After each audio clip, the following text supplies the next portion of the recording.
Welcome to the Team Engagement Podcast, where leaders of teams share their insights. We discuss 5 questions in about 15 minutes, and I am very excited to welcome our guest today. This is Matt Watson. He is one of the founders of Fullscale out of Kansas City, Kansas, the Kansas side of the city there. So, Matt, thank you so much for taking time to join me on the podcast today. What would you like the audience to know about Fullscale? Thanks for having me, Sean. So we help other companies find affordable software development talent that they can trust. So a lot of people struggle with finding developers; they're expensive, and they don't trust, offshore companies around the world. So that's the problem we're trying to solve. Wow. So you're kind of like a little broker then of sorts. We provide the talent that people are looking for. Oh, that's great. Well, good for you. And you go worldwide then, is that right? Our employees are all in the Philippines. The Philippines. Fantastic. Yep. That's where my VA is at. So she's Yep. great. Yep. That's fantastic. All right. Well, let's get started with our questions then. Matt, our first question, share with the audience a time when you overcame a challenge that you're especially proud of. Well, for me, I think it's actually our business model. So people, you mentioned having a VA. A lot of people have success having a VA that helps them out, having a virtual assistant. But outsourcing software development doesn't work very well. A lot of people have a lot of bad experiences with it, especially from India and stuff like that. There's kind of a history of that. And our biggest challenge is trying to overcome that and fix that problem. And we do that by doing outstaffing instead of outsourcing. So helping people hire employees that can work directly for them, that they can interact with, instead of using project managers, which doesn't work very well. And so, that fixing the business model problem that companies have has been the big thing for us. Oh, that's a great challenge to overcome because that's a tough one. The model is one of the hardest things to kind of figure out. And sometimes that can be a challenge in and of itself. So kudos for figuring Yep. that out. Well done. Question number 2, how can a leader help foster and nurture creativity within a team? So I manage software development teams. I'm on the product side, and creativity amongst my team is really important. And for me, it starts with just not telling them what to do. It's asking them, how would you do this? How would you solve this problem? What ideas do you have? Giving them space, time, and energy to think about how to solve the problems.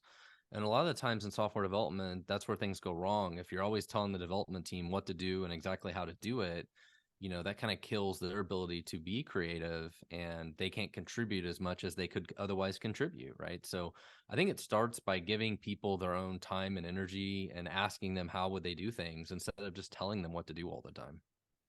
That's a really great response because I completely agree because micromanaging that will kill the creativity because now it just feels like they're just trying to hit all the boxes that the supervisor Yeah. wants them to hit. So I really applaud that answer and that approach that you guys take is to just give them the instructions, but then kind of give them that space to figure it out and let that creativity come in. I think that's awesome. Question number 3, how can leaders help kind of create a sense of trust between the team members or employees of the company? Yeah, I think you always have people on your team that like working with different people or different personalities, right, and all that. And I think as a leader, it's understanding the different personalities you have and who works well with different people, and having one-on-ones and stuff like that with people to kind of figure out how you get people to work better, and where they may struggle, or how you can improve those situations. And sometimes it's moving people around to work with different people and different personalities. And that's the hard part about business, right? Is you're dealing with people and their emotions and personalities, and they can be highly unpredictable. And it's just understanding who's on your team and how to motivate them and how they work with each other, right? It's a never-ending battle. That's a really good point that you made, Matt, that it's kind of this never ending battle because everybody's a little bit different. There's different dynamics, and you do have to get to know your people. And that's how you're going to be able to kind of put that little puzzle piece together so that everybody's working together in a harmonious way. That's a great response. I love that. All right. Question number 4. Is there an experience that you can share where it might have been kind of perceived as a failure initially, but you turned it into a win? I'm actually going to use working remote and COVID as an example of this. So for our company, at the time in 2020, we had like 200 employees in the Philippines, all working in our office, and we didn't allow remote. We didn't allow remote at all. It was Wow. super exception to do it. And so when COVID started, of course, we all went remote. And for us, it was a game changer to our business. And now everybody is remote, and we have no intentions of ever going back. And it allowed our employees to move out of the big cities, so it's cheaper cost of living, save them time in their commute, all of that.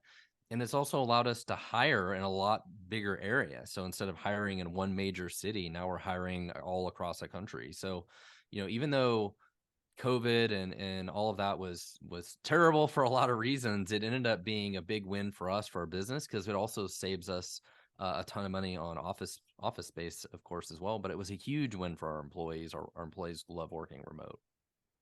That's, you bring up a really good point that sometimes something as big as the pandemic, that's obviously huge, but your willingness to kind of say, hey, we kind of have to look at this at a new way, or in a new way, but then you were willing to say this is something that we think works better long term anyway.